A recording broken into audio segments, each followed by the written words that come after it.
ഞാൻ എൻ്റെ ഫ്രണ്ടിനെ വിളിക്കാൻ പോവാണ് വീഡിയോ കോൾ സെഗ്മെൻറ്റിൽ. ഈ ഫ്രണ്ട് US-ലാണ് താമസം, ഇപ്പം നാട്ടിൽ വന്നിട്ടുണ്ട്. ഈ ഫ്രണ്ടിനെ ഞാൻ വിളിക്കാൻ ഒരു പ്രത്യേക കാരണം കൂടിയുണ്ട്. അത് ആളെ പരിചയപ്പെട്ടതിന് ശേഷം ഞാൻ പറയാട്ടോ. ഞാനിവിടെ എല്ലാവരോടും പറയായിരുന്നു ഞാൻ എൻ്റെ ഫ്രണ്ടിനെ പരിചയപ്പെടുത്തി തരാം, ഇപ്പോൾ US-ന്ന് നാട്ടിലേക്ക് എത്തിയിട്ടുണ്ട് കക്ഷി എന്നൊക്കെ ഇങ്ങനെ എല്ലാവരോടും പറയായിരുന്നു. പക്ഷെ തന്നെ പരിചയപ്പെടുത്താൻ ഒരു റീസണും കൂടി ഉണ്ടല്ലോ. ഞാൻ പ്രേക്ഷകർക്ക് അറിയാൻ വേണ്ടിയിട്ട് എന്താണ് ശരിക്കും ഉണ്ടായത് എന്ന് തൻ്റെ നാവിൽ നിന്ന് തന്നെ കേൾക്കാൻ ഒരാഗ്രഹം.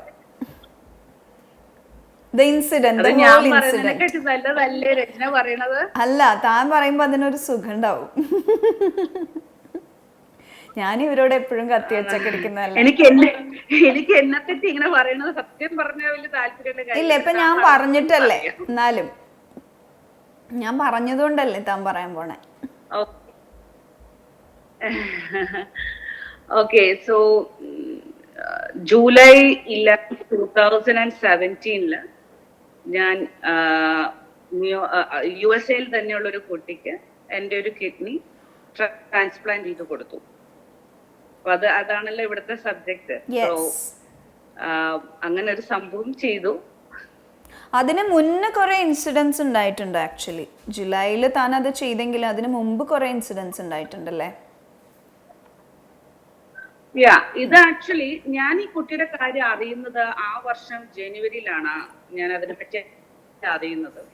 ജനുവരിയിൽ ഞാൻ അറിഞ്ഞപ്പോൾ ഞാൻ വളരെ കാഷ്വൽ ആയിട്ട് ഇങ്ങനെ ഓർത്തു, നമുക്ക് എന്തുകൊണ്ട് ഇതൊന്ന് ട്രൈ ചെയ്തോടൊന്ന് ടെസ്റ്റ് ചെയ്ത് നോക്കണം, അറിയില്ലല്ലോ ഇതിനെപ്പറ്റി. അപ്പം ആ സമയത്ത് ആക്ച്വലി ന്യൂയോർക്കിൽ നമ്മുടെ ഫാദർ ചിറമേൽ അച്ഛൻ, തൃശ്ശൂരിലുള്ള എല്ലാവർക്കും അറിയായിരിക്കും, ഫാദർ ചിറമേൽ അച്ഛൻ US-ൽ വരെ ഉണ്ടായി. അപ്പൊ US-ൽ എനിക്ക് അച്ഛനതിന് മുമ്പ് വലിയ അറിവില്ല അച്ഛനെ പറ്റി. എന്നിട്ട് അച്ഛൻ വന്നു കഴിഞ്ഞ് അച്ഛന്റെ സ്റ്റോറി മുഴുവൻ കേട്ട് കഴിഞ്ഞപ്പോ ഞാൻ വിചാരിച്ചു, ഓക്കെ, അപ്പൊ അച്ഛനെ ഇതൊക്കെ ചെയ്യാമെങ്കിൽ പിന്നെ നമുക്ക് എന്തുകൊണ്ടൊന്ന് ട്രൈ ചെയ്തുകൂടാ എന്നുള്ള രീതിയിൽ. പക്ഷെ ആദ്യം എനിക്കും അത്ര വലിയൊരു സീരിയസ് എന്ന് വെച്ചാൽ ഇതൊക്കെ സംഭവിക്കും എന്നുള്ളതിനെ പറ്റി വലിയൊരു ഗ്രാഹ്യമൊന്നും ഇല്ലായിരുന്നു. പക്ഷെ ഞാനപ്പോ ഈ കുട്ടിയായിട്ട് കോണ്ടാക്ട് ചെയ്തു. ഞാൻ പറഞ്ഞോടോ, ഞാനിങ്ങനെ ഒരു കാര്യം അറിഞ്ഞു, അപ്പൊ എനിക്കൊന്ന് ട്രൈ ചെയ്യണം എന്ന് ഞാനിങ്ങനെ പറഞ്ഞു. അപ്പൊ ആ കുട്ടി എനിക്ക് അതിന്റെ ഇൻഫർമേഷൻ എല്ലാം അയച്ചു തന്നു. ഞാനപ്പോ ഹോസ്പിറ്റലിനെ കോണ്ടാക്ട് ചെയ്തു. പിന്നെ ഒരു സീരീസ് ഓഫ് ടെസ്റ്റിങ്സ് ഉണ്ടായിരുന്നു. അപ്പൊ ഈ ടെസ്റ്റിങ്സിലെല്ലാം വന്നപ്പം ഇങ്ങനെ എല്ലാം പോസിറ്റീവ് എല്ലാം അങ്ങനെ അങ്ങ് വർക്ക്ഔട്ടായി വന്നു. ഏകദേശം ഒരു 3 months ഓഫ് ടെസ്റ്റിംഗ്, അങ്ങോട്ടും ഇങ്ങോട്ടൊക്കെ കുറെ ടെസ്റ്റിങ്ങുകൾ ഉണ്ടായിരുന്നു.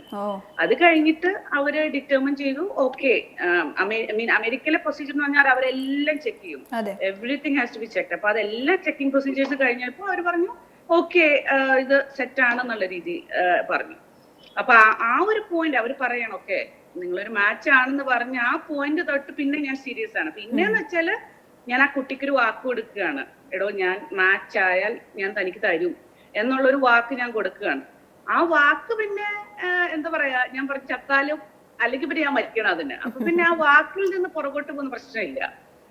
സോ കുറെ കടമ്പകളൊക്കെ കടന്ന അവസാനം it happen. And by God's grace so far ഒരു കുഴപ്പമില്ല. ഞങ്ങൾക്ക് രണ്ടുപേർക്കും ഒരു കുഴപ്പമില്ല. രണ്ടുപേരും ഹെൽത്ത് നല്ല അടിപൊളിയായിട്ട് ഉഷാറായിട്ട് കറങ്ങി നടക്കാണ്ട് രണ്ടെണ്ണവും ഇപ്പോ.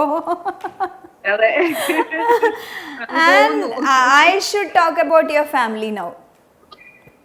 ഇങ്ങനെ ഒരു ഡിസിഷൻ താൻ എടുത്തപ്പോ ഫാമിലിനെ ഇങ്ങനെ താൻ ഒരു ഡിസിഷൻ എടുത്തപ്പോ ഫാമിലിയിൽ എല്ലാരും എന്താ പറഞ്ഞത്? ഇപ്പൊ നിശാന്തേട്ടനായാലും അമ്മയായാലും അച്ഛനായാലും സ്വാഭാവികമായി അവർക്ക് വളരെയധികം ഒരു കൺസേൺ ഉണ്ടായിരുന്നു.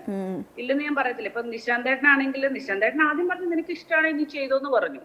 പക്ഷെ അതിനോട് അടുത്ത് വന്നപ്പോഴത്തേക്കും പുള്ളിക്ക് ചെറിയൊരു ടെൻഷനൊക്കെ ആയി തുടങ്ങി. എടി ഇത് വേണോ, ഇതിങ്ങനെ വേണോന്നൊക്കെ. അവസാനം പിന്നെ എന്റെ അച്ഛനും അമ്മയും കൺവിൻസ് ചെയ്തായിരുന്നു ഏറ്റവും വലിയ ബുദ്ധിമുട്ട്.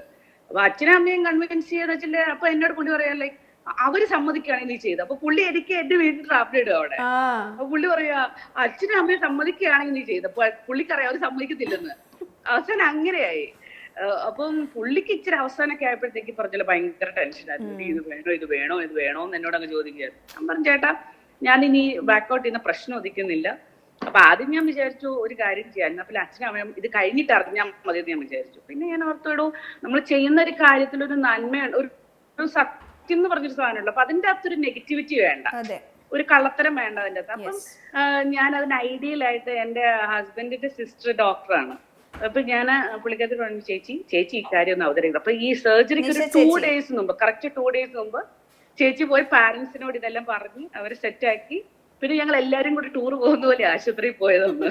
എല്ലാരും ഉണ്ടായിരുന്നു കൂടെ, അമ്മ, അച്ഛൻ, ചേട്ടൻ, ചേച്ചി എല്ലാരും ഉണ്ടായിരുന്നു. എല്ലാരും കൂടെയാ പോയത്. പിന്നെ അവരെന്നെ സർജറി റൂമിലോട്ട് കൊണ്ടുപോകാൻ വരെ എല്ലാരും കൂടെ തന്നെ ഉണ്ടായിരുന്നു. സർജറി കഴിഞ്ഞ പോസ്റ്റ് ഓപ്പറേഷൻ യൂണിറ്റ് വന്നപ്പോഴത്തേക്ക് എല്ലാരും അവിടെ ഉണ്ട്. ഞാൻ കണ്ട തുറത്തേക്ക് എല്ലാരും അവിടെ നിൽപ്പുണ്ട്. അപ്പൊ അത്രേ ഉള്ളൂ സംഭവം എന്നുള്ളത് അവർക്ക് മനസ്സിലായി അത് കഴിഞ്ഞപ്പോ. പക്ഷെ അത് കഴിഞ്ഞ് കിട്ടുന്നിടം വരെയുള്ള ടെൻഷനാണ്. ഓഫ് കോഴ്സ് എല്ലാവർക്കും ടെൻഷൻ ഉണ്ടാവും. ഈവൻ ഇപ്പം നമ്മളൊക്കെ ഇവിടെ ഇരുന്ന് ആലോചിക്കുമ്പോൾ പോലും നമുക്ക് ടെൻഷനായിരുന്നു ആ സമയത്ത്. താനിങ്ങനെ ഒരു കാര്യം ചെയ്യാൻ പോണു എന്നറിയുന്നതും ഒക്കെ ശരി. മാത്രല്ല 2 മക്കളുണ്ട്. അതിന്റെ അകത്ത് 2 വശമുണ്ട്. താനിപ്പോ മുമ്പേ പറഞ്ഞതുപോലെ നമ്മളൊരു ക്ലോസ് ഫാമിലിക്ക് വേണ്ടി ചെയ്യുമ്പോൾ ഈ ടെൻഷൻ ഇല്ലേ?